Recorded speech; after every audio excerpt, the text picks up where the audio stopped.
हाँ जी। तो आज एपिसोड 161 के दो पार्ट्स में गया था और मैं एक के भी कमेंट ऑफ करना भूल गई, तो दोनों में कमेंट्स आए हुए हैं। तो एपिसोड 161 के पार्ट 1 ये वाला जो था, इसके जवाब देने के लिए बैठे हैं। अभी मैंने काउंट करे हैं, कुल इसमें 35 प्रश्न हैं, तो आई होप कि जल्दी खत्म हो जाएगा। आज इसके सारे प्रश्नों के उत्तर लेते हैं फटाफट से। और जिन लोगों को नहीं पता कि ये चैनल किस बारे में है, क्विक सा अपडेट दे देती हूँ कि यहाँ पर जो मेरे व्यूवर्स हैं वो कमेंट करते हैं अपनी छोटी बड़ी जैसी भी उनकी प्रॉब्लम होती है, मेंटल, फिजिकल या फिर इमोशनल, है ना। तो जिस हद तक भी उन्हें अपने एक्सपीरियंस के जरिए मैं कोई एक राह सुझा पाती हूँ वो मैं कोशिश करती हूँ। अच्छी बात यह है कि जो भी क्वेश्चन पूछ रहे हैं ज़्यादातर लोगों का अभी तक तो मतलब एक आधी कमेंट में अगर छोड़ दूँ तो सभी का पॉजिटिव बहुत अच्छा आता है कि वो सॉर्टेड फील करते हैं मेंटली, एंड उनको अपनी लाइफ की प्रॉब्लम्स अब इवन जो लगातार सुन रहे हैं खुद सॉल्व करने भी काफ़ी हद तक उनको आने लगी हैं। तो ये मेरी सबसे बड़ी अचीवमेंट मैं मानती हूँ इस चैनल से, कि अगर मैं इस लायक कर दूँ किसी को मेरी बातों के जरिए कि वो किसी के ऊपर भी डिपेंडेंट ही ना रहे अपनी प्रॉब्लम्स को सॉल्व करने के लिए। तो चलो इसी कोशिश में आज का भी एपिसोड है, देखते हैं क्या प्रश्न आए हैं और क्या उनके जवाब निकलते हैं। तो चलो आज का एपिसोड शुरू करते हैं। आओ बहन बातें करें।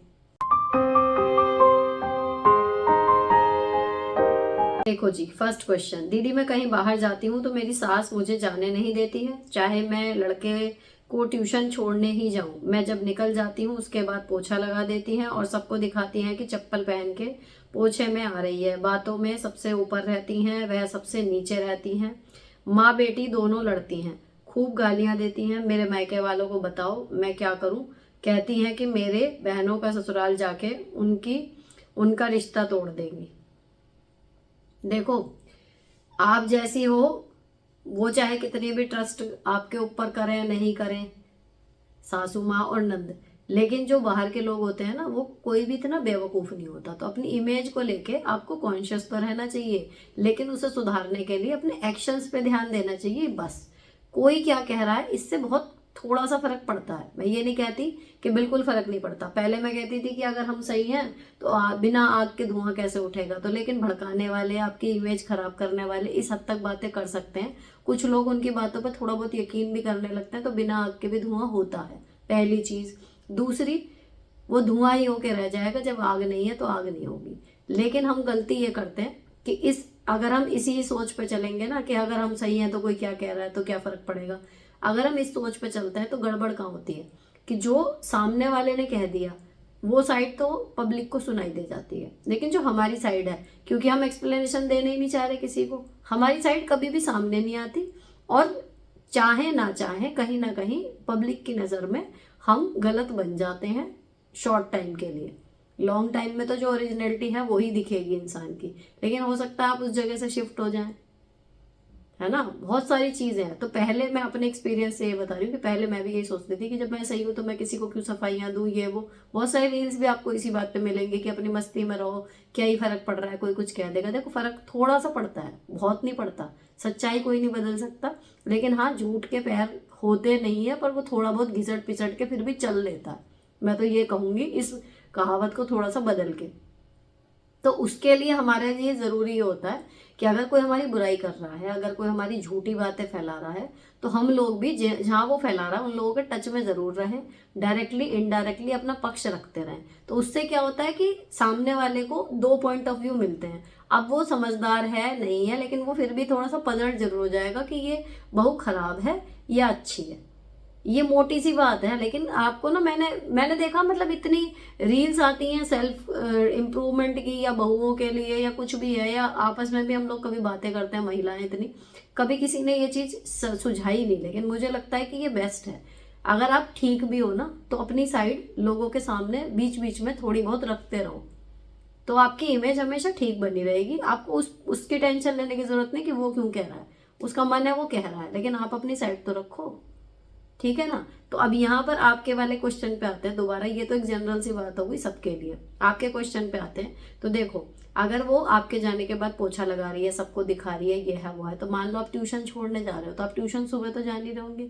अब कोई पोछा टाइम बे टाइम लगा रहा है तो ये उसकी भी तो फॉल्ट है ना। दूसरी चीज के नीचे बैठ के गालियां देती रहती है, ये है वो है, भाई उनका मुंह तुम पकड़ नहीं सकते। तीसरी चीज, आपकी बहनों का रिश्ता तोड़ देंगी। देखो, जो इतने कच्चे कान का हो ना कि किसी मतलब लड़की की सास को सुन के उसने सोचा ये बहन ऐसी है तो मैं भी ऐसा हूँगा, बजाय बहन को अच्छी तरह जांचने परखने के या 10 जगह पूछने पे उसे वो लड़की पसंद है लेकिन किसी के कहने भर से छोड़ दे, ऐसे रिश्तों का टूट जाना ही बेहतर। और दूसरी चीज, हम चाहे कितना भी सोच लें, रिश्ते मुझे लगता है भगवान ने जिसका जिसके साथ जोड़ा होता उसी के साथ है। अगर वहां से रिश्ता टूटेगा भी तो ये बहाना मात्र होंगी, आपकी बहन का जहाँ संजोग होगा वहां शादी हो जाएगी। तो कोई अच्छा रिश्ता सो कॉल्ड आपको लग रहा हो कि इनकी वजह से छूट गया, दुखी मत हो ना। जो अच्छा होता है ना, बेस्ट, वो वहीं पे शादी होके रहती है। तो किसी के कहने से ना जुड़ते ना टूटते रिश्ते। तो स्ट्रेस मत लो इतना कि क्या ही होएगा। बस आपको स्ट्रेस जो है वो ये है कि जो वो नीचे बैठ के टोंटबाजी करती रहती है ना, वो थोड़ा आपको झेलने के लिए मुश्किल लगता होगा, एक घर में रह के बहुत मुश्किल हो जाता है। उसका बेस्ट उपाय यही है कि जितना हो सके अपने ऊपर काम करो, अपने साथ बिजी रहने की कोशिश करो। जितना आप अच्छा बनती जाओगी वो उतना किलसेंगे, हो सकता है वो उतनी आवाजें भी बढ़ा दें, लेकिन इस चक्कर में, इस रेस में आपका इंप्रूवमेंट हो जाएगा। तो अल्टीमेटली इस नेगेटिव पोजीशन को भी आप अपने हित के लिए यूज कर पाओगे। ठीक है, इस क्वेश्चन का मैंने इतनी डिटेल में 5 मिनट की वीडियो में इसलिए जवाब दिया है क्योंकि ये प्रॉब्लम 3 इसमें जुड़ी हुई थी और ये बहुत सारे लोगों की लाइफ में होती है, इमेज वाली। और दूसरी चीज कि जब कोई लगातार टेटर टेटर टेटर बोलता जा रहा हो तो क्या करें, है ना। तो दोनों मुझे लगता है बहुत लोगों के काम आएंगी। अब चलते हैं फटाफट अगले क्वेश्चन पे।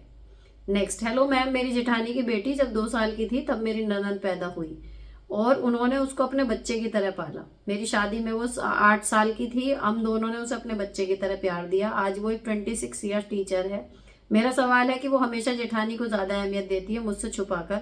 उन्हें कपड़े दिलाती है, कुछ खाने के लिए लाती है तो सिर्फ उन्हें देती है। बाहर घूमने जाते हैं, मुझे बुरा लगता है, मैं जेठानी से ज्यादा काम करती हूँ, मुझे उनका कुछ नहीं चाहिए, फिर भी दुख तो लगता है, क्या करूँ। आई कैन कम्प्लीटली अंडरस्टैंड, लेकिन जैसे प्यार होता है ना, जिसको जिससे होता है उसी से होता है। आप कितना भी कर लो, एक तरफा प्यार वहां से नहीं आएगा रिवर्ट बैक।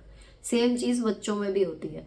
आपसे पहले जेठानी ने उसको वो प्यार दिया है तो उसकी नजर में जेठानी की जो अहमियत है वो हमेशा बड़ी माँ वाली आपसे ज्यादा रहेगी। ठीक है, तो इसके लिए कि वो मत करो। देखो, एक माँ के लिए भी हमेशा होता है ना, बच्चों को हमेशा लगता है कि एक बच्चे को मम्मी ज्यादा प्यार करती है और कई बार तो माएँ एडमिट भी कर लेते हैं कि हाँ तू चाहे पिटले मेरे हाथ से, इसमें ज्यादा मेरी जान अटकी हुई है, और होती भी है।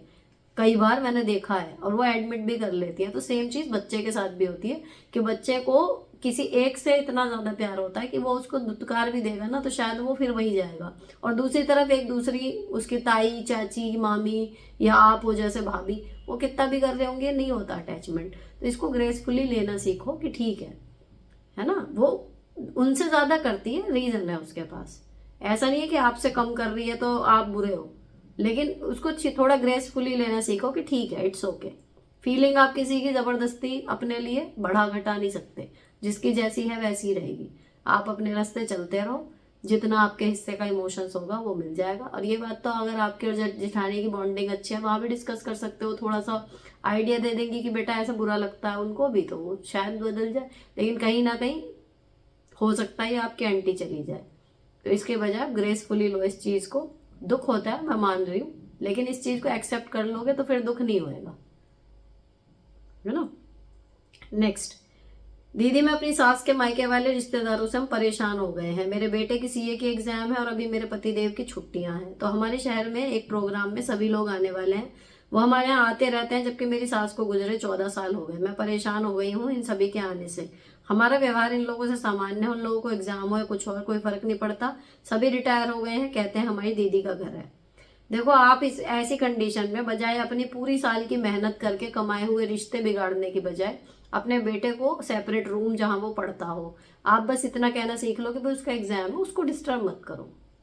आप मतलब उसको डिस्टर्ब मत करो, कोई मेहमान आ रहा है, कुछ आ रहा है, आप और आपके हस्बैंड हैंडल करो। आपके बेटे की स्टडी वो अपना, कोई पूछे भी बेटा कहाँ है, कि भैया उसका पेपर है, पढ़ रहा है, 2-4 बार कहोगे बात खत्म हो जाएगी। वो थोड़ी कि अगर हम आए तो घर में 6 जने हैं तो 6 जने हमारे सामने बैठे रहे। तो इस मतलब पूरी जिंदगी की मेहनत लगी है ना आपकी, तब से करती आ रही हो। अब ये थोड़ी सी बात पे अगर अब आके आप पीछे हट जाओगे तो कहीं ना कहीं आपको फायदा कुछ नहीं होना, नुकसान होगा। बेटे की पढ़ाई के लिए आप सिंपल अलग कमरा कर दो and problem solve. Next, ma'am मैं बहुत परेशान हूँ, मेरे पति मुझसे कभी अपने मन से बात नहीं करते, मेरी सास जब बोलेगी सिर्फ ताना देती है और पति से कहो तो वो कहते हैं तुम सुन लिया करो। मैम जब से मेरी मम्मी नहीं रही तब से ज्यादा परेशान करते हैं। 3 साल का लड़का है दीदी, अब मैं बहुत हारा हुआ महसूस करती हूँ, पूरे दिन अकेले अपने कमरे में रहती हूँ। मेरा पति कुछ नहीं करता, सास उनका पूरा खर्चा उठाती है, मेरे लिए कुछ नहीं, घर पर भी नहीं रहते, अगर रुक जाए तो अपनी माँ के पास रहते हैं। मैं क्या करूँ? कहता हूँ तू मर जा तो अच्छा है। देखो आप ना एक लूप में फंस गई हो, ठीक है, और ये स्थिति बहुत खतरनाक है, इससे तुरंत निकलो। जो भी है आप करने के लिए, आपके पास इसमें सुधार करने के लिए सबसे पहला कदम यही है कि पहले अपने आप को उस लूप से निकालो, ठीक है। अब आपको वो बातें बुरी लग रही हैं कुछ, तो जो आपकी ये डेथ हुई है ना आपकी मम्मी की, शायद जो बता रहे हो, उसके बाद से मतलब मुझे अपना टाइम याद आ रहा है कि एक्चुअल में बाहर जितनी प्रॉब्लम होती है ना उस वो कई गुना बड़ी होकर हमें नजर आती है, क्योंकि हम ऑलरेडी अपनी माँ या बाप के जाने से बहुत ज्यादा ग्रीफ में है, दुख में है, तो वो चीजें और बड़ी हो जाती हैं। लेकिन सामने वाला नहीं समझ पा रहा उस चीज को कि हम इसे इतना कह नहीं रहे, लेकिन उसको उतना ही ज्यादा लग रहा होगा। तो उस टाइम पे आपको अपनी हेल्प खुद करनी पड़ेगी, कोई नहीं आएगा आपको खींचने। लेकिन अगर आप नहीं निकली तो आप इसमें और बेकार होता जाएगा, आपकी सेहत के हिसाब से भी, आपके रिश्तों के हिसाब से भी, आपकी गृहस्थी के हिसाब से भी, ठीक है। तो किसी भी बहाने से एक्टिव रहो, घर से बाहर निकलो थोड़ा बहुत, और अपनी सास के साथ कोशिश करो कि बॉन्ड जो है वो थोड़ा सा स्ट्रांग हो कैसे भी। देखो आपको लग रहा है कि आप कमरे में पड़े हो, आपको वो ताना दे रही है, बुरा दे रही है, हो सकता है उनको यही बात बुरी लग रही हो कि आप सब कुछ छोड़ के उनसे बातें ना करके, उनके साथ जेलप ना करके कमरे में पड़े हो। उनको लगता होगा कि मुंह बना के पड़ी रहती है। तो ये दोनों तरफ से ना बात बिगड़ती जा रही है। अगर आपको अपनी जिंदगी, अपनी सेहत, अपना मानसिक सुकून प्यारा है तो यहाँ पर आपको एक स्टेप लेके उनकी लाइफ में अपनी जगह बनाने की कोशिश करनी पड़ेगी, ठीक है। वरना जो आपकी मम्मी के जाने का दुख है ना, वो अपने आप जब तक खुद दूर होगा ना बहुत देर हो जाएगी, तब तक आपकी गृहस्थी बिगड़ भी सकती है, ठीक है। तो उनको ऐसे याद करो, मैं हमेशा कहती हूँ जब किसी के पेरेंट्स के बारे में आता है इस तरीके का कमेंट, देखो उनसे उभरने का इतना आसान नहीं होता, लेकिन उनको याद रखो, पर ऐसे याद करो जैसे हम ससुराल में रह रहे हैं और वो मैके में है। तो हम याद करते हैं उनकी अच्छी बातों को, कई बार आंखें भी भर आती हैं, लेकिन ऐसा नहीं कि उसके चक्कर में हम जीना छोड़ दें, है ना। तो जब वो भगवान जी के पास भी है ना, तो भी ऐसे ही याद करो कि वो जैसे दूसरे किसी घर में रह रहे हैं, अभी आपके पास नहीं है, लेकिन आप आंख बंद करोगे तो वो आपके पास ही है। आपको इस तरीके से देख के आपके पेरेंट्स कभी भी खुश नहीं होंगे। जब आप ये याद कर लोगे, इस चीज को ध्यान में रख लोगे, तो उनके जाने के बाद भी आपकी लाइफ ट्रैक पे धीरे धीरे आने लगती है। तो इस लूप से निकलो। आपका 3 साल का बेटा है, उसके साथ टाइम स्पेंड करो, उसके पास बहुत कुछ है आपको बताने के लिए, उसके साथ बातें करो, खेलो, और अपनी सास से नॉर्मल बातें करने की कोशिश करना शुरू कर दो। जब आपका और आपकी सास का रिश्ता सुधर जाएगा, ऑटोमेटिकली आपका आपके पति के साथ भी रिश्ता सुधरेगा, ठीक है। तो अभी फिलहाल ये सोचने के बजाय कि मेरे साथ ये गलत हो रहा है, अब ये सोचो कि मुझे इसे ठीक कैसे करना है। आपको करना है ठीक, ये जिस दिन गांठ बांध लोगी उस दिन ठीक होना शुरू हो जाएगा, बिल्कुल, ठीक है। नेक्स्ट दीदी मैं ये वही है नीलम बघेल अभी जिनका आया था। नेक्स्ट दी, मेरी सास मेरे साथ रहती हैं, जेठ ऊपर है, वो सास का कोई काम नहीं करती, हमारे पास ज्यादा पैसा भी नहीं है, सास पति किसी फ्रेंड की गाड़ी लेते हैं कई बार बच्चों को आसपास घुमाने के लिए, सास पति को हर बार बोलती है उनको भी साथ लेके चल, गाड़ी में स्पेस है, हम बहुत परेशान हो जाते हैं, बार बार कलेश हो जाता है, हमारे बीच का प्यार सास की वजह से खत्म हो रहा है, काम उनसे कोई नहीं करवाती, मैं घुट घुट के मर रही हूँ। मतलब गाड़ी 5 सीटर होती है, तो आपके यहाँ मतलब बच्चे कितने हैं जो सीट कम पड़ जाती है, पहली चीज। दूसरी मतलब ये किया करो, देखो ऐसी कंडीशन में अगर आप 10 बार जा रहे हो घूमने, है ना, आप 10 के 10 बार मत ले जाओ, लेकिन 5 बार ले जाओ। अगर वो जिद कर रही है और इसके चक्कर में खाली वो जिद कर रही है, वहां तक भी समझ में आता है कि ठीक है हमें नहीं ले जाना, आप दोनों हस्बैंड वाइफ की अगर एक साथ ये राय बनती है। लेकिन अगर उसके चक्कर में कलेश होता है, आपकी ट्रिप कैंसिल होती है, या फिर आप दोनों के बीच में खटास आती है, तो तरीका ये है कि फिर भाई इससे तो उन्हें ले जाओ। ऐसे हैं मेरी नज़र में बेटा बहू जो ये स्मार्ट प्ले कर रहे हैं। कई जगह ऐसी होती है जहां पर बुजुर्ग लोगों का खड़े होना बहुत ही ऑकवर्ड लगता है कि ये यहाँ क्या कर रहे हैं, लेकिन क्योंकि उन्हें आपस में फिर कलेश नहीं करना कि उन्हें किसके पास छोड़ के आए, या उनका मन है कि मुझे भी जाना है, जाना है तो चलो। ये है। तो मतलब ऐसी देखो, प्रिवेसी क्या मतलब, प्रिवेसी उनके आने से कुछ खत्म नहीं होने वाला। एक आध चीज थोड़ी बहुत ये है कि ज्यादा उन्हें करनी पड़ जाएगी, खाने पीने का या कुछ भी है, तो बजाय बिल्कुल कि नहीं ये तो जाएंगे, ये नहीं हम ही जाएंगे, इस स्टैंड को छोड़ दो, ले जाना शुरू करो। 10 के 10 जगह ना ले जाओ, आधी जगह ले जाओ, 7 जगह ले जाओ, 5 जगह ले जाओ। कई बार ले जाओगी, अपने आप धीरे धीरे चीजें ठीक होने लगेंगी। दूसरी सबसे बड़ी फायदा होगा कि फिर नहीं भी 2-3 बार ले जाओगी तो कम से कम आपके और आपके हस्बैंड के बीच में लड़ाइयाँ नहीं होंगी, है ना। तो रिजिड मत रहो कि नहीं मुझे तो लेके ही नहीं जाना, ले जाने लगो अगर उनका जिद है, उनका मन है। क्योंकि हो सकता है वो अपने टाइम पे ना घूमी हो या घूमी भी हो, जो घूमा है उसका और घूमने का मन करता है, जो कभी नहीं घूमा उसको लगता है मैं सारी जिंदगी नहीं घूमा, बुढ़ापे में घूम लूँ। बहुत कम ऐसे पेरेंट्स हैं जो ये कहेंगे कि नहीं भाई हम तो अपना कर चुके, अब बच्चों को घूमने दो। लेकिन अगर वो कह रहे हैं तो बीइंग अ बच्चे आपको ले जाना चाहिए, फिर ठीक है चलो। बाकी वो देख लेंगे वहां जाके, अगर कोई परेशानी होती है कुछ भी है तो वो फिर झेलेंगे, खुद ही कहना चाहिए। थोड़ा सा आपको एक्स्ट्रा ध्यान रखना पड़ेगा, लेकिन कर लो। जैसे अपने बच्चे होते हैं, किसी का 1 है, किसी के 4 है, किसी के 6 है, कर ही रहा है ना सबका ही, तो वही है। माँ बाप हैं तो ठीक है, साथ में है तो चल रहा है काम, है ही नहीं साथ तो बात अलग है। नेक्स्ट, हाय दी, मेरे हबी ने सब जगह शीशा दिया है अपने पापा के कहने पर इनके भाई ने नहीं दिया। जब हमारा फ्लोर बन रहा है इनके पापा ने 3.5 लाख दिए और हमने 1.5 और भी लगे हैं, फिर भी 2 लाख कम है। पहले इनके भाई देने को तैयार थे, अब मना कर दिया। मैंने अपने हबी के साथ मिलकर 55-45 सारे में प्लेट लिया, शेयर होगा 55-45 शेयर में प्लॉट लिया है। उस प्लॉट का रेंट मेरे इन लॉ देते हैं, क्या मुझे आधा रेंट मांगना चाहिए? मेरा हबी इसके खिलाफ है। मैं बहुत परेशान हूँ क्योंकि मेरा रूम फर्स्ट फ्लोर और किचन ग्राउंड पर है। किचन में ही कटिंग कुकिंग करो, सिटिंग की कोई सुविधा नहीं है।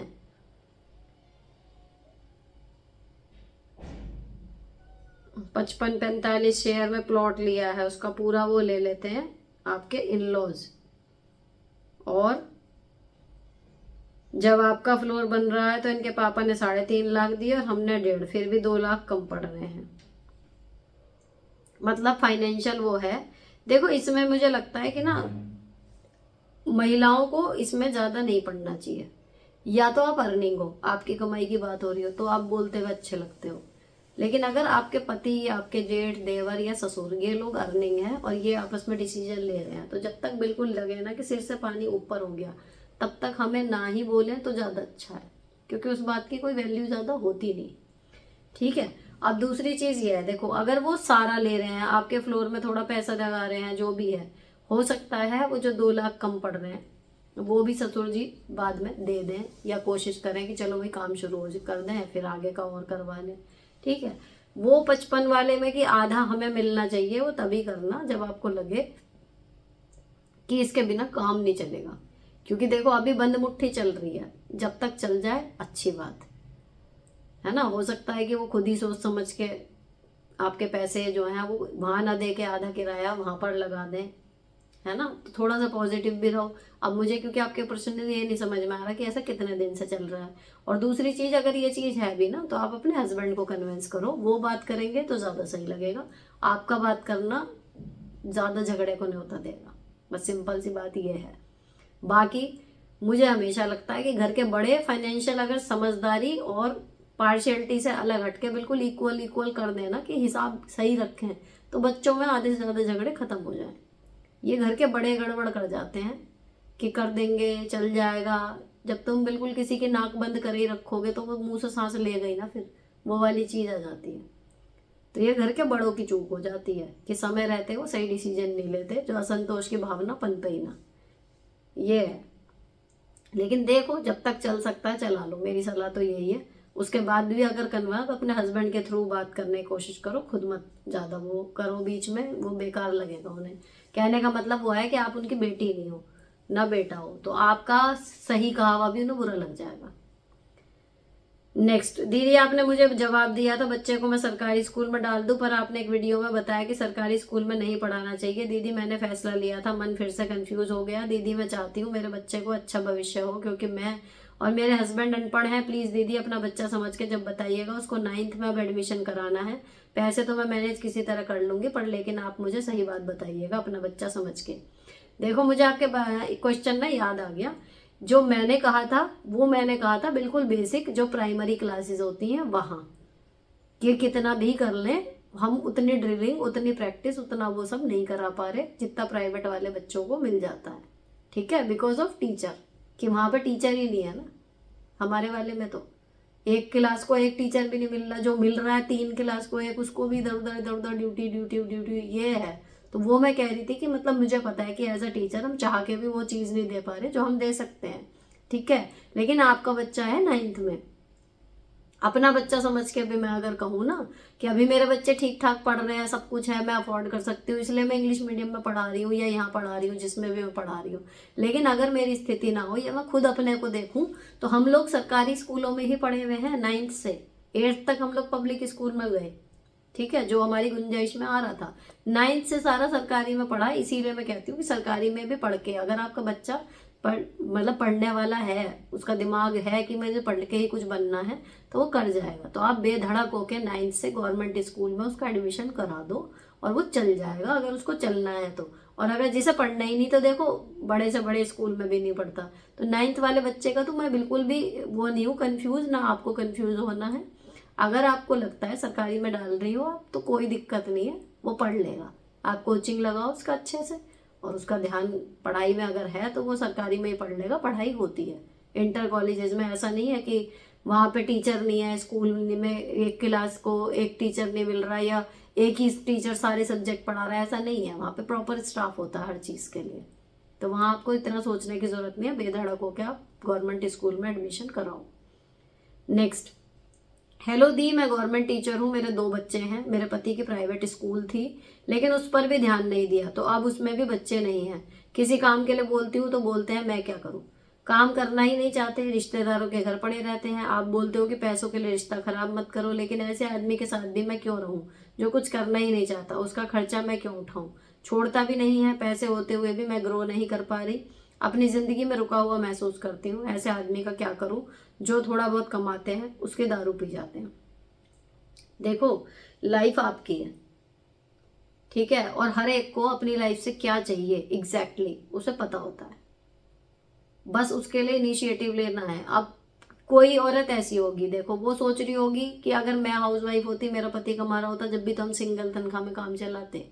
जो मेरी पर्सनल सोच है, मुझे ऐसा लगता है कि अगर मैं कमा रही हूँ मान लो और मेरे हस्बैंड नहीं कमाएंगे, कभी ऐसी कंडीशन आ जाए, तो अगर मेरी जगह पलट दो, वो टीचर होते या उनकी नौकरी होती है सरकारी और वो कमा के ला रहे होते, तब भी तो हम एक सैलरी में घर चला ही लेते ना, तो घर तो चल सकता है।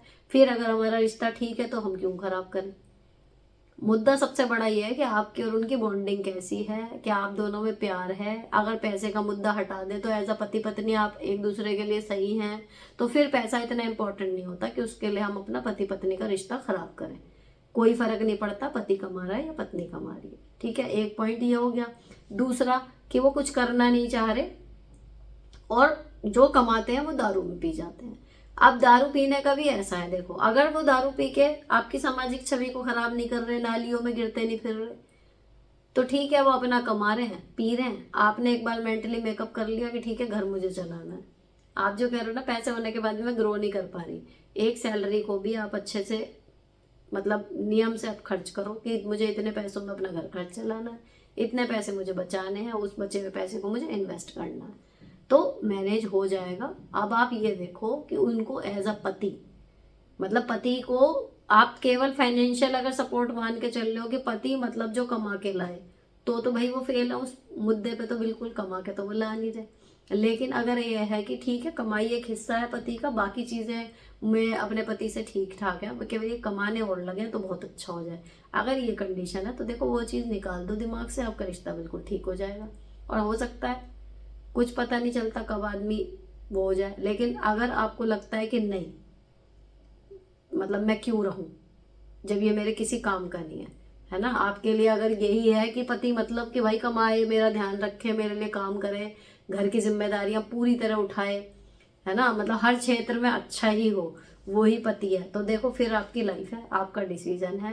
अगर आप इस शादी से निकलना चाह रहे हो, कंप्लीटली आपकी चॉइस है, फिर किसी की मत सुनो कि हाँ भाई मेरी जिंदगी है, मुझे ऐसे आदमी के साथ नहीं बैठना, मेरे को तो बराबर का करने वाला आदमी ही चाहिए, तभी मैं खुश रह पाऊंगी। तो आप देखो कि आपके लिए सबसे इम्पोर्टेंट क्या है, जो है उसको चुन लो। अगर आपको लगता है कि आपको नहीं रहना और मुझे अलग ही रहना है अकेले, या फिर मुझे रीमैरिज करनी है, अगर आपके मन में ऐसे विचार हैं तो कोई गलत नहीं है उसमें। मैं आपको बिल्कुल भी जज नहीं करूंगी कि आप ऐसा कैसे सोच सकती हो। भाई एक ही लाइफ है ना। तो हर एक का स्टाइल होता है कि हमें उसमें एग्जैक्टली क्या चाहिए, या फिर ऐसा क्या है जो हम बिल्कुल नहीं करना चाहते। तो वो आप अपना थॉट प्रोसेस क्लियर कर लो कि पति के साथ एक्चुअल प्रॉब्लम है क्या। फाइनेंशियल मैटर को अगर हटा भी दें तो भी क्या आप उन्हें एज अ पति नहीं एक्सेप्ट कर पा रही, तो फिर निकलो इस शादी से, फिर कुछ नहीं बचा। लेकिन यह है कि अगर फाइनेंशियली मुद्दा है, तो मैंने पिछली बार भी कहा था, अब भी कहा था, केवल फाइनेंशियल मुद्दा है तो फिर कोई मतलब नहीं शादी खराब करने का। सोच लो कि वो नहीं कमा रहे, मैं कमा रही हूँ, और अपनी गृहस्थी बढ़िया से चलाओ। नेक्स्ट, दीदी कोई डबल पर्सनैलिटी रखे, बोले कुछ करें दिखाएं कुछ, ऐसे लोगों से कैसे डील करें। मतलब बोले कुछ करे कुछ दिखाएं कुछ, ऐसे लोगों से कैसे डील करें। ऐसे लोगों से डील करने की आपको मेरे हिसाब से बिल्कुल ज़रूरत है ही नहीं। आप सिर्फ उनसे मुंह का बोल रखो, वो जो पानी में तेल वाला था। ऐसे लोग ना आपके किसी काम आएंगे, ना आपको वो एंटरटेन कर सकते क्योंकि वो झूठ बोल रहे होंगे हर दूसरी बात में, और ना ऐसे लोगों के साथ रहना आपकी ही छवि के लिए कुछ ज़्यादा अच्छा है। हम जैसे के साथ खड़े होते हैं लोग हमें भी वैसे ही समझेंगे, या फिर हम अगर ठीक है उसको वो उसका फायदा फालतू का मिलेगा कि नहीं यार उसकी तो उसके यहाँ उठ बैठा, पता लगा कहीं उधार लेके बैठ गया कोई।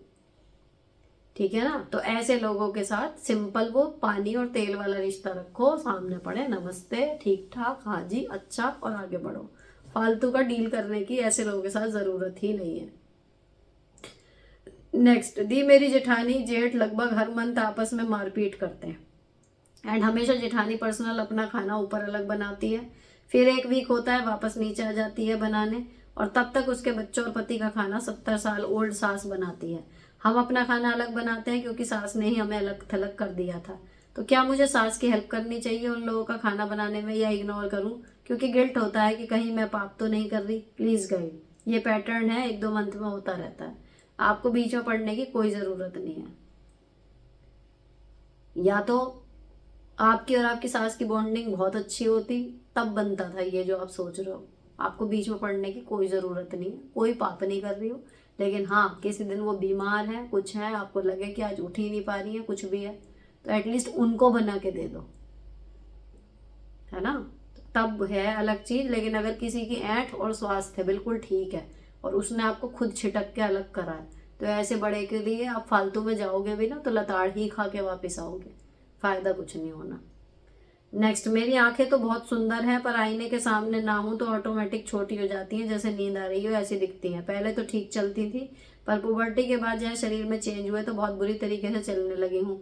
इतने साल की आदत सुधारना मुश्किल हो रहा है, प्लीज टिप्स दीजिए। कुछ टिप्स नहीं है इसके लिए, आपको थोड़ा सा कॉन्शियस होना पड़ेगा बस। मुझे खुद है, मैं ऐसे करके यहाँ से गाल में कट करती रहती हूँ, तो कभी मैं अगर अवेयर नहीं हूँ और उस टाइम पे मेरी फोटो खींच ली या कुछ हो गया ना, तो अक्सर मेरे मुंह टेढ़ा मेढ़ा ही आता है उसमें, क्योंकि मैं कुछ सोच रही होती हूँ और मेरा दांत चल रहे होते हैं अंदर, तो ये होता है। लेकिन मैं इसको छोड़ना अगर चाह रही हूँ तो मैं कोशिश करती हूँ कि थोड़ा सा कॉन्शियस रहूँ जब भी मैं काटती हूँ, या फिर बेस्ट है कि उस टाइम पे मैं कुछ इलायची या कुछ और मुंह में डाल लूँ, ताकि मुझे ध्यान रहे कि मुझे उसको काटना है, अपने गालों को नहीं काटना। तो वो हो जाती है कई चीज़ें, लेकिन उसको अगर आपको समझ में आ जाता है ना कि आप ये चीज़ कर रहे हो, तो आप कॉन्शियसली उसमें यह है कि चेंज लाओ। अब पैदा जो चाल बिगड़ने का तो वो सिंपल है, मतलब चाल कैसे सुधारें आप यूट्यूब पर सर्च कर लेना, वो टेक्निक आपको दिखा देंगे कि क्या रख के, इस किताब रख के बैलेंस बनाओ या कुछ करो, है ना। फुटवियर ऐसे पहनो जिसमें आप कॉन्फिडेंटली चल सको, 10 चीजें हैं, तो ये चीजें तो वो है, आप प्रैक्टिस करो। एंड अगर बहुत ज्यादा लग रहा है तो आप इस पे देखना यूट्यूब पे, मैंने तो कभी खैर सर्च नहीं करा लेकिन सब कुछ है। अगर आप ये भी सर्च करोगे ना कि हाउ टू इम्प्रूव आर चलने की, वो क्या कहेंगे उसे, चाल को, तो वो भी कुछ ना कुछ वहाँ पे अच्छे एक्सपर्ट लोगों के वीडियोस में मिल जाएंगी कि आप ये ट्रिक ट्राई करो या ऐसे करो या ऐसे सीख सांस खींचो या कुछ भी, तो वो आप देखो हो जाएगा सुधार। अगर आप सच में करना चाहते हो तो मुश्किल कुछ भी नहीं है। नेक्स्ट, दी आपने सही कहा, मेरी सास बीमार थी बहुत सालों से, शादी के बाद हर कुछ मंथ में हॉस्पिटलाइज, बहुत सेवा की मैंने और हस्बैंड ने बेटी का पूरा बचपन कॉम्प्रोमाइज किया। लास्ट के 6 मंथ हॉस्पिटल में रही, मेरी सुसाइड की नौबत आ गई। रिटर्न में मिला, सास ससुर कहते हैं हमारा कुछ नहीं किया। बहू तो मुझे मारना चाहती है, जैसे उनकी बुद्धि भ्रष्ट हो गई। पर ससुर तो ठीक थे, पर पेरेंट्स ने यही कहा तुम तुम्हारा काम करो, बाकी सब छोड़ दो, और मैंने वही किया। एग्जैक्टली मैं कह रही हूँ ना, हर पॉइंट पे जीवन के लगभग हर दिन, और कई बार अभी मैं अपनी देखूँ ना गत, तो भाई दिन में कई बार आपके पास ऐसी कंडीशन आती है कि आपको डिसाइड करना होता है कि क्या करना है। 2 रास्ते हर बार दिख रहे होते हैं, 2 रास्ते हैं भाई, यहाँ जाऊँ वहाँ जाऊँ, ये करूँ वो करूँ, ये काम ठीक है या नहीं है। तो वहाँ पे आदमी के जो भी अभी तक के संस्कार हैं, जो भी उसकी बुद्धि में अभी तक उसने इनबिल्ट करी हैं मेमोरीज या यादें या सीख, उनके आधार पे वो डिसीजन लेता रहता है। तो जब ऐसी कंडीशन आई तो बात वही है कि भाई सामने वाले का दिमाग खराब हो गया या उसको नहीं दिख रहा कुछ भी अच्छा, तो अगर हम उसके ज़्यादा ध्यान देंगे तो अपनी अच्छाई छोड़ दें हम भी। और अगर हमें लगता है कि ठीक है ये हमारा कर्म है, हमारे साथ रहेगा, तो हम करते रहेंगे। अब ये हर एक की अलग अलग चॉइस है, कोई किसी को चुनेगा, कोई किसी को चुनेगा, और दोनों ही सही है, आप किसी को गलत नहीं कह सकते। तो इसमें यही बात है, अगर हमें किसी की सेवा करनी है नहीं करनी है, कंप्लीटली हमारी चॉइस होती है। दोनों ही कंडीशन में जो हम कर रहे हैं वो हमारा कर्म है, उसकी जो भी पूर्ति होगी वो भगवान करेंगे, इंसान नहीं करेगा। वो अक्सर वहां से तो लाती पड़ती है। नेक्स्ट, दीदी एक प्रश्न आया कि पति गवर्नमेंट जॉब छोड़कर विदेश जाना चाहते हैं और वहां जाकर फिर जॉब ढूंढेंगे, मतलब अभी वहां जॉब नहीं है और यहाँ क्लास 2 की जॉब है। तो मैं कहना चाहूंगी कि परदेश की पूरी रोटी देश की आधी रोटी के बराबर होती है। हम लोग भी पहले गुजरात में थे, मेरे पति की सेंट्रल की जॉब थी, पर वहाँ हम लोग कुछ कर नहीं पा रहे थे, फिर अपने प्रदेश ट्रांसफर में आए तो वहां पर सब कुछ कर लिए। तो जो बता रही है कि पति विदेश जाना चाहते हैं, तो उनको समझाएं कैसे भी करके अपना देश ना छोड़ें, बाद में पछताने से अच्छा सब कुछ तो अच्छा है यहाँ पर। तो जिन्होंने कमेंट किया था, अगर वो ये वीडियो देख रही हैं, जिनके हस्बैंड विदेश जाना चाह रहे थे, मैंने उनको यही कहा था कि अगर पढ़ा लिखा आदमी ये डिसीजन ले रहा है तो कुछ सोच समझ के ले रहा होगा, करने दो उन्हें ट्राई। अगर उस वजह से आपके बीच में कलेश हो रहा है, मेरा मानना ये है कि देखो, पैसे, करियर, कोई भी चीज दोबारा खराब होने के बाद बन जाती है, लेकिन आपका रिश्ता है ना, एक बार जब बहुत ज्यादा बिगड़ जाता है ना, उसको दोबारा ठीक करने में बहुत ज्यादा एफर्ट लगते हैं। तो कोई भी चीज पति पत्नी के बीच में कलेश का कारण बने इतनी बड़ी नहीं होती मेरे हिसाब से, उस वजह को ही खत्म कर दो। धीरे धीरे समझ में आ जाता है सामने वाले को कि हाँ भाई, हमारे बीच के झगड़े को बचाने के लिए इसने यहाँ तक कर लिया, थी तो ये सही। मुझे पर्सनली ऐसा लगता है। तो यही था, लेकिन अगर आप ये पढ़ने के उन्हें सुनाना चाहें अपने हस्बैंड को तो जरूर सुना देना। नेक्स्ट, हेलो, आपको फॉलो बहुत टाइम से कर रही हूँ पर कमेंट फर्स्ट टाइम कर रही हूँ। शादी को 25 साल हो गए पर हम दोनों में प्यार नहीं है। कोशिश करके थक चुकी हूँ इतने सालों से, आज भी मम्मी भैया दीदी से ऊपर नहीं उठ पाए हैं। एक बेटा है 24 साल का, कहता है मम्मी आप जो जैसा है उसको वैसे ही एक्सेप्ट करो, पर नहीं कर पाती हूँ। शुरू से इंडिपेंडेंट रही हूँ, पूरा कंट्रीब्यूट करती आई हूँ घर में, पर रिस्पेक्ट या इम्पोर्टेंस कभी नहीं मिला, दिल बहुत दुखता है। देखो, जिस तरीके का आपका मुझे इमोशन समझ में आ रहे हैं, आप 25 साल कैसे काट गई, मैं आपको अपनी बताती हूँ इसमें एक्सपीरियंस। कि जब हमारे शादी हुई थी तो हम लोगों के बीच में आपस में बॉन्डिंग नहीं बन पा रही थी, मेरे और मेरे हस्बैंड के कारण। वो अपनी जगह पे बहुत स्ट्रांग पर्सनैलिटी है, उनका पॉइंट ऑफ व्यू, उनका सोचने का तरीका है, मेरा अलग है। और दुख की बात यह थी कि दोनों का बिल्कुल अलग था, नॉर्थ वेस्ट बिल्कुल अलग अलग। किसी 10 में से किसी एक बात पे हम लोग अग्री करते थे कि हाँ ये ठीक है, या अगर हमें कोई सिचुएशन दी जाएगी तो शायद 10 में से एक चीज भी ऐसी नहीं होती थी जिसमें हम दोनों सेम रिएक्शन देंगे। मेरा बिल्कुल अलग और इनका बिल्कुल अलग। तो रीजन जब इतने खतरनाक है तो फिर क्या होता था, हर दूसरी बात पे हमारा डिसएग्रीमेंट हो रहा है, बहस हो रही है, बातचीत बंद हो रही है, ये सब चीजें चलती है ना। फिर जब हो जाता है तो मेरी सासू माँ ने एक दिन मुझे समझाया कि ना आदमी कई बार ऐसे ही होते हैं, और 16-16 साल लगे हमें ट्रैक पे आने में, या औरों के किस्से उन्होंने बताया कि वो इतने 18 साल बाद सब कुछ सही हुआ, वो भी ऐसे ही रहते थे, ये है वो है।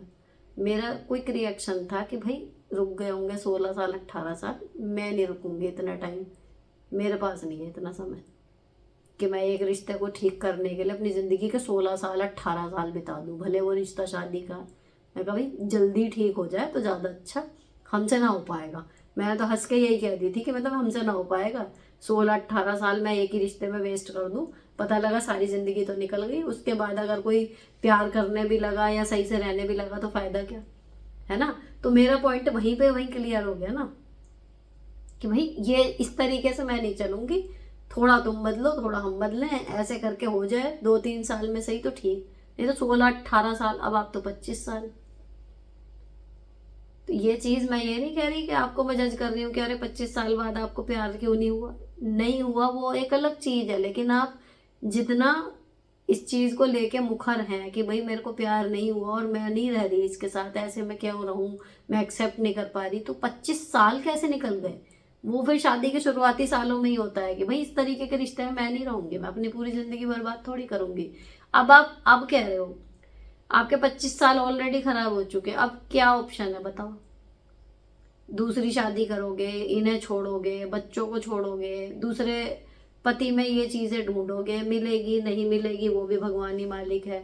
तो अब ये सब चीजें कहीं ना कहीं बिल्कुल निरर्थक नहीं लग रही आपको। ये स्टैंड लेना था आपको, लेकिन स्टार्टिंग में ही अगर ये कर लेते इतने ही रिजिडली कि मैं तो इस तरीके से नहीं रहूंगी इस रिश्ते में, तो शायद कुछ हो जाता, है ना। तो अब इसमें 25 साल बाद आप अपने पति से प्यार कर पाए, ऐसा क्या ही हो जाएगा, आप ऐसा क्या ही कर पाएंगी, कुछ ज्यादा कुछ हो नहीं सकता यहाँ पर, है ना। अब वो जो है वो बदल, अगर वो भी इस तरीके से सोच रहे होते तो शायद कुछ हो जाता, लेकिन सामने वाला जैसा है वो पक चुका, अब आपको वो पसंद नहीं है तो क्या ही करोगे। आपका बेटा बिल्कुल वही समझा रहा है कि जो जैसा है वैसा एक्सेप्ट कर लो। अब इसमें एक जो राहत वाली खबर है, जो मैं आप मुझसे एक्सपेक्ट कर रही होंगी कि ये सब तो पता ही है, कुछ ऐसा बताओ ना जो सही हो, ये वाली चीज आ जाती है ना दिमाग में। तो देखो, मान के चलो एक्सेप्ट करने का मतलब, आपके बेटे की बात पे मैं बिल्कुल सही अग्री कर रही हूँ। एक्सेप्ट करने का मतलब कि ठीक है भाई, मेरी लाइफ में मेरा पति ऐसा है, मैं उससे प्यार नहीं कर पा रही, ना हमारे बीच में कोई बॉन्ड है, बट हमारा बच्चा है, एक सोशल तौर पे हमारी फैमिली है, ठीक है, यहाँ पे सॉर्ट कर दो। अब आप अपनी खुशी के लिए एक पति पे ही क्यों डिपेंड है। हमारे पति हमारी लाइफ का, मैं कह सकती हूँ कि सेंटर है, क्योंकि हमारे बीच में सब कुछ सही चल रहा है, सब कुछ है, जिसका चल रहा है बहुत बढ़िया, वो तो कहेगा। मान लो अगर मेरे पति हैं, मेरी जॉब है, मेरे माँ बाप हैं, या मेरे सास ससुर हैं, फिर मेरे बच्चे हैं, मेरी हेल्थ है, मेरे फ्रेंड सर्कल है, मेरी किट्टी है, या मेरी हॉबीज हैं, कुछ भी है, इतनी सारी चीज़ों को मिलके मेरी लाइफ बन रही है। तो मान लो उसमें से मेरे पति अच्छे नहीं है, मेरे पति उस तरीके के नहीं है जैसे मैं डिजर्व करती थी या जैसे मुझे चाहिए थे, ठीक है, तो वो एक पार्ट ऑफ द लाइफ हुए ना, आप उनको एक साइड करो एंड बाकी चीज़ों पे आप बराबर ध्यान देना शुरू करो। हो सकता है वो आपके पिच परफेक्ट हो, उनमें आप काम कर लो, उनके साथ एंजॉय कर लो, तो आपकी लाइफ आगे की स्मूथली कट जाएगी। आप पति पे जो सुई आपकी अटक गई है वहां से आप हटा लो। अगर इसी शादी में रहते हुए आपको एक सुधार का रास्ता चाहिए तो वो ये है, ठीक है। बाकी देखो, नई शुरुआत अगर करनी है कुछ और है तो वो फिर आपके ऊपर है। नेक्स्ट, हाय दीदी, मैं बहुत परेशान हूँ, मेरे पति की वजह से वो 2-3 मंथ से ड्रिंक करके घर पर नाइट में लेट आते हैं, या ऐसा 2-3 साल कर चुके हैं। बीच में ड्रिंक करना छोड़ दिया था, फिर से शुरू हो गया। करीब 15 दिन से आज लेट आके नींद खराब करते हैं, गंदी गंदी गालियां देते हैं नशे में, और होश में भी कहते हैं घर छोड़कर चली जा, तुम्हारी औकात ही क्या है, मैं किसी से नहीं डरता। अब समझा के सब थक चुके हैं, मुझे मेरा बेटा इंपॉर्टेंट है, मैं कैसे एडजस्ट करूं दीदी, प्लीज आंसर दीजिए। भैया इसमें मेरा हमेशा आंसर यही होता है कि आप अपने बच्चों को लेके अलग कमरे में सोना शुरू कर दो, घर की चाबी 2 रख दो, उनकी जेब में डाल दो, या जो कुछ भी है, या फिर नहीं भी रखनी, आप जाओ दरवाजा खोलो, खाना वगैरह उनका उनके कमरे में रखो, उनके साथ ज्यादा टाइम बिताने की जरूरत नहीं है, देनी उन्हें गाली है, हमें नहीं सुननी, अपनी कुंडी लगाओ सो जाओ। जहां तक हो सके अवॉइड करो उस कंडीशन को, क्योंकि जितना आप इन्वॉल्व होगे, जितना आपके बीच में बहसबाजी होगी, आपके रिश्ते में खटास बढ़ती जाएगी, और जब वो दिन में होश में होंगे ना तब भी आप ठीक से बात नहीं कर पाओगे। दुख होएगा ठीक है, लेकिन उस दुख को वहीं का वहीं समेटना सीखो कि उतना ही रहे, उससे ज्यादा ना बढ़े। मल्टीपल टाइम्स उसे वो मत करते चले जाओ। तो अगर वो ऐसा करके आ भी रहे हैं तो आपको चाहिए कि भाई किसी तरीके से बच्चों को और अपने को लेके आप अलग सोना शुरू कर दो, कि जिस दिन ड्रिंक करके आओगे आप यहीं अकेले अपना शांति से रहो। नेक्स्ट, दीदी मम्माज बॉय कभी बदलते नहीं क्या? बदल जाते हैं, ऐसा कोई इंसान नहीं है जो कभी ना बदले, बदल जाते हैं। लेकिन हर किसी को बदल सके वो महात्मा बुद्ध हर किसी में नहीं होते। तो इसलिए मैं हमेशा कहती हूँ कि कोई बदलने को किसी की उम्मीद मत करो, अपना व्यवहार बदल लो, उसके प्रति रिएक्शन करने का तरीका बदल लो, तो आप सॉर्ट हो जाओगे। नेक्स्ट, हेलो दी, अगर खुद की बहन ही कोऑपरेट ना करे ससुराल में तो कैसे हैंडल करें? मैं जॉब में हूँ, बहन तैयारी कर रही है, दोनों बहनें एक ही घर में है, मेरे 2 बच्चे हैं, उसके एक बेटा है, बट जॉइंट फैमिली है। सारा बर्डन मुझ पर है, काम का भी और फाइनेंशियल भी। सब कर लेती हूँ बट स्ट्रेस बढ़ता है, क्या करूँ दी? मैं आपको बड़ी बहन जैसे मानती हूँ, प्लीज एडवाइस। काम उतना करो जितना आप इजीली कर पाओ, और जो आपकी गुंजाइश से बाहर हो उसे छोड़ना सीखो। अगर सामने वाला कोऑपरेट नहीं कर रहा तो हमें चाहिए कि हम बेसिक काम करें जो हमारे सर्वाइवल के लिए जरूरी है, एंड लीव। स्ट्रेस लेके अगर हम कुछ काम करते भी हैं तो वो या तो हमारी तबीयत पे खराब असर डालेगा या फिर रिश्तों पे। ठीक है, तो जितना आपसे आराम से हो जाए उतना काम कर लो। बाकी का अगर वो करती है ठीक, नहीं करती है तो ठीक, फालतू काम करो मत, तो फालतू गुस्सा आएगा नहीं। नेक्स्ट, मैम आप कहते हो मम्माज बॉय अच्छे हस्बैंड होते हैं, मगर उनकी इस भक्ति के कारण लाइफ डिस्टर्ब होने लगे तो क्या करूं? पतिदेव दुनिया की हर लेडी में भी को देखकर उनका गाना शुरू हो जाता है, मेरी माँ के जैसा कोई नहीं, हम दूर या पास कहीं भी जाएं हर जगह साथ जाती हैं, यहाँ तक कि मार्केट सब्जी लेने भी उनका बस चले तो रात में भी बीच में सुला लें। अब हमारा जनवरी में मनाली का प्लान है, जब से पता चला उन्होंने कलेश मचा रखा है, साथ जाने को कह रही हैं, क्या करूं? दोपहर में एक घर का आराम करती हूँ तो मुझसे पहले बेड पर आ जाती हैं, शाम को जाती है, क्या करूं प्लीज बताएं। जो मैंने अभी बताया था, अगर वो इतना वो हो रही है तो बजाय आपस में लड़ने के ले जाना शुरू कर दो मनाली में। आप वहां जाके जो आपको करना है वो करो ना, आपको पैराग्लाइडिंग करनी है, आपको स्कीइंग करनी है, आपको जो करना है करो, उन्हें चलना है साथ ले चलो, कुछ फर्क नहीं पड़ता, जो पहनना है पहनो, जो करना है करो, कि भाई लेके आ गए बस ठीक है। अब वहां जाकर टेढ़ करा क्या पहना है क्या, ये वहां इस चक्कर में पड़ना मत पहली बार में, क्या जी वहां पे सिर पे पल्ला या ये ड्रेसेस नहीं पहनेगी या कुछ हो, यही तो आजादी चाहिए, और क्या करना हमें? पति पत्नी है, हम कोई वहां पे चुम्मा चाटी करना तो जान ही रहे कि भाई वहां पे हमें बिल्कुल खुली आजादी चाहिए जो हमें घर पे नहीं मिल रही। घूमने जा रहे हैं, वेस्टर्न ड्रेस पहन ली, थोड़े से पोज वोज बना के फोटो खींच ली, यही फ्रीडम तो चाहिए, और क्या चाहिए वहां जाके? चलो तुम भी साथ, तुम्हारे सामने ही फोटो खिंचवा लेंगे, और क्या। पहली बार में जैसा कर लोगे आगे की ट्रिप के लिए वैसे ही हो जाएगा। अब उसमें भी अगर टेटर करें आपको पति को दिन नजर तो आएगा कि देख साथ यही तो ये हुआ। लेकिन अपने तरीके से आप ट्रिप एंजॉय करते रहो। जो मैंने अभी बताया था कि कई जगह ऐसी होती हैं जहाँ बड़े बुड्ढे खड़े हुए अजीब दिखते हैं, पर जब उन्हें अजीब नहीं लग रहा तो आपको क्या अजीब लग रहा है? चलो साथ चलो, लेके उन्हें छुट्टी। प्रॉब्लम अपने बीच की प्रॉब्लम खत्म करो, हमारे बीच में झगड़ा नहीं होना चाहिए, पति पत्नी के बीच में जो रीजन है उसको हटाने की कोशिश करो, फिर चाहे वो कैसे हटे। नेक्स्ट, हेलो दीदी आप कैसे हो? मुझे आपसे पूछना था कि मेरी ननद कभी आगे से फोन नहीं करती, हमेशा मैं ही करती हूँ, आप बताओ मुझे क्या करना चाहिए?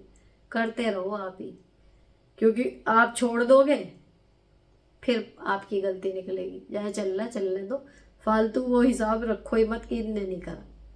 एक अच्छी बात बताऊँ इसमें, मैं ही फोन हमेशा करूँ अगर ये कंडीशन है तो मैं कब करूँगी? जब मेरी अपनी सुविधा होगी, और सामने वाला मुझे फोन कर रहा है तो मुझे ये नहीं पता कि वो कब कर देगा। तो ये बुरा नहीं है, आप अपनी सुविधा के अनुसार अपने मूड के अनुसार करो। अब सोचो आपको कोई अपनी फेवरेट मूवी देखनी है, अब आ गया नंद का फोन, हाँ भाई क्या कर लिया, क्या बना लिया, क्या खा लिया, अब आप शॉर्ट में बात करो तो उसका मुंह बनेगा। अब जब आपको ही फोन करना तो आप करोगे अपने कन्वीनियंट के हिसाब से। तो ये बुरी नहीं है, सोच बदलो जीवन बदलेगा। Next, thank you so much मेरी लाइफ लाइन दीदी, एंड गॉड ब्लेस यू। दीदी मेरे पति मुझे बोले कि तुम किसी गली फुटपाथ से उठकर आई हो, इसलिए तुमसे कोई झगड़ा करता है या गाली देता है जब तुम भी जवाब दे देती हो। मैं वैसा नहीं हूँ, मैं किसी वुमन या मैन किसी के साथ झगड़ा नहीं करूंगा और ना ही ताना मारूंगा, मैं वैसा नहीं।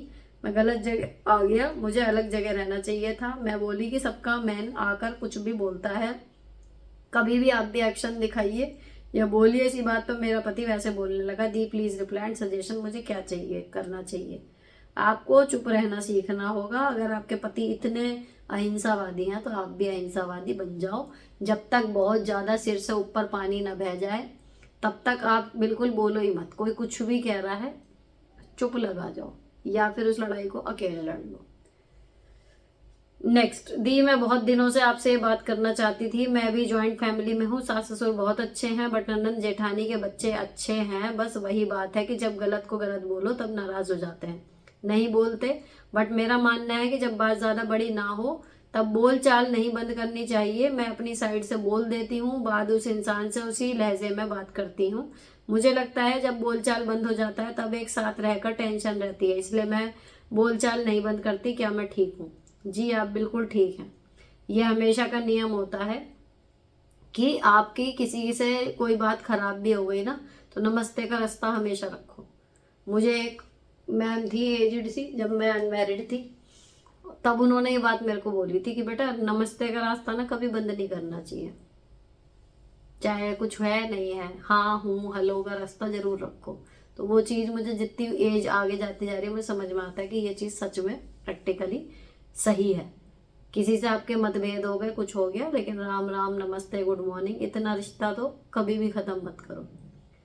नेक्स्ट, दी मेरी एज 34 है, मैं बहुत थका थका महसूस करती हूँ, क्या ये ज्यादा चाय पीने से होता है? मेरे 3 चिल्ड्रन है, तीनों सिजेरियन है, नॉर्मल सिजेरियन से हुए हैं, नॉर्मल डिलीवरी नहीं है। इसका चाय से कोई मतलब नहीं है, हमेशा थके थके रहने के। मेनली जो मुझे जितनी जानकारी है थोड़ी बहुत सामान्य तौर पे आयरन या फिर कैल्शियम, ये 2 चीजों की कमी होती है, उसकी वजह से आपको बिना मतलब थकान महसूस देती है। तो ये चीज आप चेक भी करवा सकते हो, या फिर नहीं भी चेक करानी, आप कैल्शियम की या तो दूध नहीं लेते तो दूध लेना शुरू कर दो, मखाने खाना शुरू कर दो। अगर टैबलेट नहीं भी लेनी तो ये नुकसान तो कोई चीज देगी नहीं, लेकिन अगर कैल्शियम की कमी होगी ना तो ये मखाने वगैरह से आपकी पूरी बहुत जल्दी होगी, तो अपने आप आपको बॉडी में फर्क दिखने लगेगा। और सबसे जरूरी है दूध, अगर नहीं पीते तो 1 कप से शुरुआत करके देखो, अगर ठीक होने लगी आपकी कंडीशन तो समझो वही चीज। ये 2 कमियों से होता है अगर हम थका थका महसूस कर रहे हैं।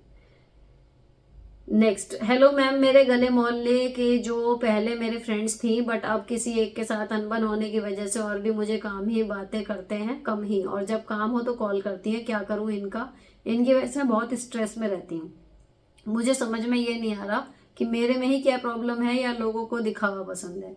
जी लोगों को दिखावा पसंद होता है, लोगों को फेक लोग पसंद होते हैं।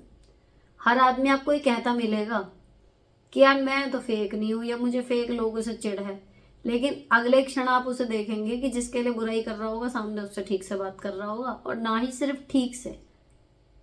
एक तो ये होता है, देखो मन में किसी के लिए ज्यादा अच्छी भावना नहीं है तो मैं कहती हूँ ना बात तो कर ही लो। तो एक होता बात करना, एक होता बहुत मीठे से बात करना। आप ये जज ही ना कर पाओगे ये इससे इतना चिढ़ता है।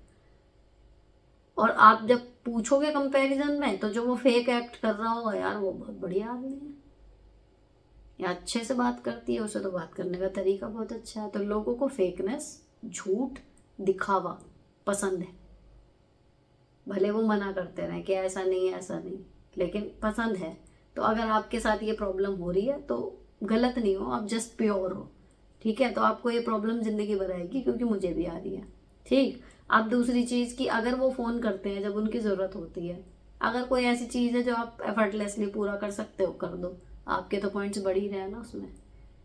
अब आपसे कोई कहे कि अपने बिल्कुल जान निकाल के दे दो, इतना बड़ा एफर्ट मांग ले कि ये कर दो वो कर दो, पूरे दिन के लिए बच्चा संभाल लो, आप मना कर दो। ये भी तो आपका फायदा हुआ। जब आपकी किसी से बहुत अच्छी बॉन्डिंग होती है तो कई बार आपके बेमन का काम भी उनके लिए करना पड़ जाता है आपको। अब आप उस चीज से फ्री हो, छोटा मोटा काम है कर दो। Next, hello ma'am, first of all thanks for your valuable time and effort. मेरे 2 सवाल हैं। फर्स्ट, अगर कोई इंसानी शक्ल का खुला बैल उकसाता हो कि लड़ और हमसे उसे इग्नोर कर करके पागल कर दिया हो, वो भी अपनी एक्सट्रीम वाली हरकत शुरू कर दे जिससे हमें प्रॉब्लम एक्चुअल में हो, तब हमें जवाब देना चाहिए या इग्नोर करके उसे सींग तोड़ने दें। दूसरा, कोई तकलीफ में हो और हम उस तकलीफ को दूर कर सकते हैं और उस बंदे ने एटीट्यूड में हेल्प ना मांगी पर दूसरे से बोली हो कि ये अगर वो कर दे तो मुझे आराम हो जाएगा, और हमें भी उसको ऐसे देख के खराब लगता है, तो क्या उसकी हेल्प करनी चाहिए? सिंपली ये कि हमको उसका अपना मानना, पर उसने नहीं। दूसरे वाले का तो देखो क्विक सा आंसर है कि कर देनी चाहिए, है ना। उनका एटीट्यूड हो सकता है हमें एटीट्यूड लग रहा है, वो उनका सम्मान हो या उनका नहीं मुंह पड़ रहा फॉर वेरियस रीजन। अगर हमारे मन में उनके लिए करुणा है और उन्होंने दूसरे से किसी से कहा है कि दे नीड अस, कर दो, बात खत्म, ठीक है।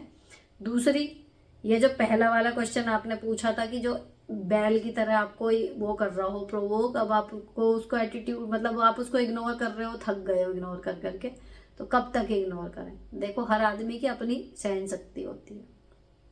दूसरी चीज, अगर ऐसे सच में बैल की तरह ही मान के मैं चलूं, एक बैल आके टक्कर मार रहा है, अगर मेरे अंदर इतनी जान है कि मैं उस बैल के सींग पकड़ के मोड़ सकती हूँ या फिर मैं उस बैल की दिशा बदल सकती हूँ, तो मैं जाऊंगी उसका सामना करने। अगर मेरे में इतना दम नहीं है तो वो कितना भी सिर पटक ले, मैं अपने आप को बचाऊंगी, ठीक है। तो अब आपको देखना ये है, इसको इंसानी उस पर अप्लाई करो कि भैया जो प्रो लेवल की बेवकूफ़ी या इरिटेशन वाली हरकतें कर रहा है, अगर वो आदमी इस तरीके का है कि जब आप उससे सामने की लड़ाई लोगी तो आप ले सकती हो, झेल सकती हो उसका झगड़ा, उसकी बदतमीजी, उसकी दुश्मनी एक तरीके से, तो करो। और अगर उसका लेवल इतना ज़्यादा बड़ा है कि भैया अगर उसने पंगे कर लिए तो वो हो सकता है आपसे संभाले ना संभले, तो फिर चाहे जितनी भी आपकी सहन शक्ति कम हो थोड़ी बढ़ा लो और इग्नोर ही करो कि भैया नहीं, हमारे बस के नहीं है इससे साथ सिर मारना, कि ये तो बहुत गंदे लेवल पे जा सकती है या जा सकता। तो ये है, तो अपनी गुंजाइश चेक करो कि भिड़ने की गुंजाइश है, तो अगर अति कर रहा है तो ऑब्वियसली आप उसको डोज दो। लेकिन अगर लग रहा है कि आपकी गुंजाइश से ऊपर की चीज़ है, उससे झगड़ा करने के बाद के आगे के परिणाम आप झेल नहीं पाओगी, तो फिर भैया वो कुछ भी कर ले, पतली गली पकड़ो और निकल लो। नेक्स्ट, दी प्लीज इस बार भी बताना, मैं बहुत अच्छे कपड़े खरीदती हूँ ब्रांडेड, लेकिन मेरे ऊपर अच्छे नहीं लगते, पता मैं कैरी नहीं कर पाती या क्या पता नहीं, लुक वाइज भी मैं ठीक ही हूँ, बस मेरे हेयर वगैरह बहुत ज़्यादा ही फ्रिजी हैं कि उन्हें ओपन या कोई हेयर स्टाइल वगैरह ना कर पाती, कलर भी थोड़ा सांवला है, प्लीज़ कुछ अगर पॉसिबल हो तो दी बताना। देखो आप ना बहुत सारी स्टाइलिंग वीडियो आती हैं और हर एज के लोगों के लिए आती है, इंस्टाग्राम पे भी। ये चीज़ तो मुझे इंस्टाग्राम पे मतलब क्विक रिजल्ट के तौर पे इंस्टाग्राम पे ज़्यादा अच्छी लगी बजाय यूट्यूब के। वो सेम ड्रेस को ऐसे ना करके स्टाइल कि अभी ये सिंपल सी लग रही है, कैसे करें कि क्या क्या चेंज करें, 4 इस तरीके से आती है, 4 changes I have made and dress का लुक चेंज। तो आप उन तरीके की वीडियो को देख के फिर अपने कपड़ों को ना ट्राई करो, थोड़ा टाइम लगाओ उस पर। या अगर आप ऑनलाइन खरीदते हो, ऑनलाइन कपड़े आपने लिए, अगर आपका फिगर वगैरह ठीक है, हाइट वगैरह, तो उसमें आप देखो कि मॉडल ने उसको कैसे कैरी कर रखा है, वो भी आपको एक आइडिया मिल जाएगा। कि मैं तो एज इट इज जब मैं शुरू किया था ना ऑनलाइन वाला शॉपिंग, मतलब जब मैंने अपने लिए शॉपिंग शुरू करी थी ऑनलाइन में, तो मैं एग्जैक्टली देखती थी कि मॉडल ने वो सूट या साड़ी किस तरीके से पहना हुआ है, कैसे झुमके पहने, कैसा हेयर स्टाइल बनाया, एंड डिट्टो में वैसा ही कोशिश करती थी कि चेप दूं यूं का यूं, तब परफेक्ट लुक आता था ना, आपको सोचना ही नहीं कि इसके साथ कौन सा फुटवेयर जाएगा। तो ये भी आप कर सकते हो, लेकिन ये ना एक प्रोसेस है, धीरे धीरे जब रोज ट्राई करते रहोगे कपड़े की, और ज़रूरी नहीं है कि हर एक पे, हर बॉडी टाइप पे हर तरीके का कपड़ा सूट करे, तो आपको बस अपना परफेक्ट टाइप ढूंढना है कि आपके ऊपर कौन से कपड़े अच्छे लगते हैं ज़्यादा। ब्रांडेड नॉन ब्रांडेड कोई फ़र्क नहीं पड़ता, मैंने पैंट के कपड़े भी पहने हुए, मैंने ब्रांडेड भी पहन लिए, मैंने शोरूम के भी पहन लिए, मैंने बिल्कुल सस्ते ठेले वाले से भी कपड़े लेके पहने हुए हैं। तो डिपेंड करता है आपके बॉडी टाइप पे अच्छा क्या लग रहा है। तो वो जरूरी नहीं है कि 100 रुपए का है तो अच्छा नहीं लगेगा और 10,000 का है तो अच्छा लगेगा ही लगेगा, इसमें कुछ नहीं है। लेकिन आपको एक बार अपना बॉडी टाइप समझना चाहिए कि मेरे ऊपर क्या चीज़ अच्छी लग रही है, उसमें ही फिर एक्सप्लोर करो। नेक्स्ट, हाय सुनीता जी, आपने कहा कि बेटियों के लिए पॉलिसी इतनी कर रखी है, तो ये गाइडेंस लेनी थी कि पॉलिसी हम LIC की ही तो ले सकते हैं या कोई और भी अच्छा प्लेटफॉर्म है, गाइड प्लीज। देखो LIC में ही ले रखी है मैंने पॉलिसीज ज़्यादा तो, और LIC के अलावा अगर आपकी बेटियां ही हैं तो आप सुकन्या समृद्धि योजना में कर सकते हो, उसमें किया हुआ है ना, यही है। बाकी RD वगैरह कर सकते हो, नाम उसमें बेटी का डलवा दो। बाकी पॉलिसी वर्ल्ड अगर जाओगे तो वो तो जीवन बीमा वाले में ही होती है। नेक्स्ट, राधे कृष्ण दीदी, आपने कहा था कि किसी के आंसर पे हबी वगैरह को लेकर कि don't rely on someone to be happy, please elaborate how to train ourselves and not expect emotional things from our own husband and be happy. All the best for your exam, hope you will get more than you deserve. Sakshi, ये मैंने अभी जब explain करा है पीछे question, जो वो कह रही है कि मैं अपने पति के साथ ही क्यों रहूं और जो मेरे लिए इमोशनली फाइनेंशियली कुछ कर नहीं रहा। मैंने अभी उसमें कहा था ना कि husband is a part of life, वो पूरी लाइफ नहीं है हमारी। अगर वो खराब भी है तो आपके पास बाकी एक्सपेक्ट हैं, ढूंढो, लिखो, सोचो और उनमें काम करना शुरू करो। एक्सेप्ट कर लो कि हाँ, आपके पति के मामले में आप थोड़े से यहाँ पे हाथ टाइट है, ठीक है। तो वहाँ मैंने एक्सप्लेन कर दिया, आप प्लीज रिवर्स बैक जाके थोड़ा सा देख लो। नेक्स्ट, हेलो सुनीता दी, थैंक यू सो मच हमारी लाइफ में आने के लिए। पहले जब बहुत अपसेट होती थी तो आपको क्वेश्चन पूछती थी, बट अब सोचती हूँ कि अगर सुनीता दी यहाँ होती तो किस तरह सिचुएशन को हैंडल करती, और यकीन मानिए वैसा ही करती हूँ और रिजल्ट मुझे सरप्राइज कर देता है। आप एक ब्लेसिंग है जिसकी जरूरत हमें लाइफ टाइम होगी। आप हमेशा खुश रहें। देखो आ गई ना यही बात, यही मेरा असली टारगेट है कि यहाँ पे जो रेगुलर सुन रहा है वो हर कोई इस लायक खुद हो जाए कि वो ना सिर्फ अपनी प्रॉब्लम्स का हल इसी तरीके से आराम से निकाल पाए, बल्कि दूसरों की भी ऐसे ही मदद करे जैसे मैं करने की कोशिश कर रही हूँ।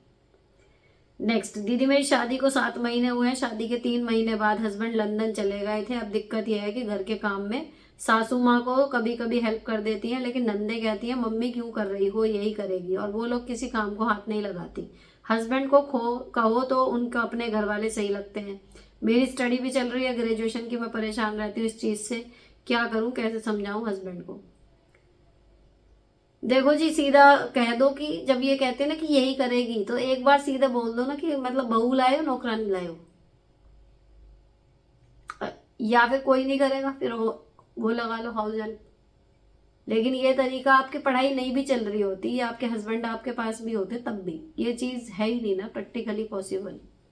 तो आपको इस चीज का तो जवाब देना पड़ेगा कि भाई बहू लाए हो या काम वाली लाए हो, कि मैं ही करूंगी, मेरे आने से पहले कौन करता था, और क्या हो अगर मैं अपना ही अपना बना के खा लूं, फिर कौन आएगा। फिर हस्बैंड से शिकायत, ये वो गलत है, उसको कहना सीखो। नेक्स्ट, आप कहाँ पर इन्वेस्ट करते हो पैसों को, थोड़ा आइडिया बताओ। LIC, SIP, RD, FDs, यही चीजें हैं। कुछ कुछ थोड़ा थोड़ा थोड़ा थोड़ा उसमें किया हुआ है, बस इसी तरीके से है। नेक्स्ट, मैम मेरी रिश्तेदारी की जेठ की बेटी मुझे हमेशा ही अपनी हर एक्टिविटी की फोटो मुझे सेंड करती है, यहाँ तक कि खाने की भी। एक दिन मैंने बोल दिया मुझे सारी पिक्चर क्यों भेजती हो, तो कहती है ऐसा ही, तो मैंने कहा ठीक है, तो वो बोलती है ठीक है अब नहीं भेजेंगे, तो मैंने कहा ओके। मैंने गलत किया क्या? नहीं, हो ही जाता है। और दूसरी चीज वो भी हो सकती थी, आप ऑटो, अगर आपको लग रहा है कि बुरा लग जाएगा या इतने सेंसिटिव मामला हो सकता है, तो सिंपल है, आपको नहीं देखनी, स्टेटस नहीं देखना, ब्लॉक कर दो, स्टेटस म्यूट कर दो, नहीं दिख। बाकी व्हाट्सएप पे अगर कोई भेज रहा है तो उसमें यह है कि आप ऑटो डाउनलोड मत करो, डाउनलोड ही नहीं होगी, आपको रिवर्ट बैक मत करो, बात खत्म हो गई, भेजना तो जिसको जो भेज रहा है।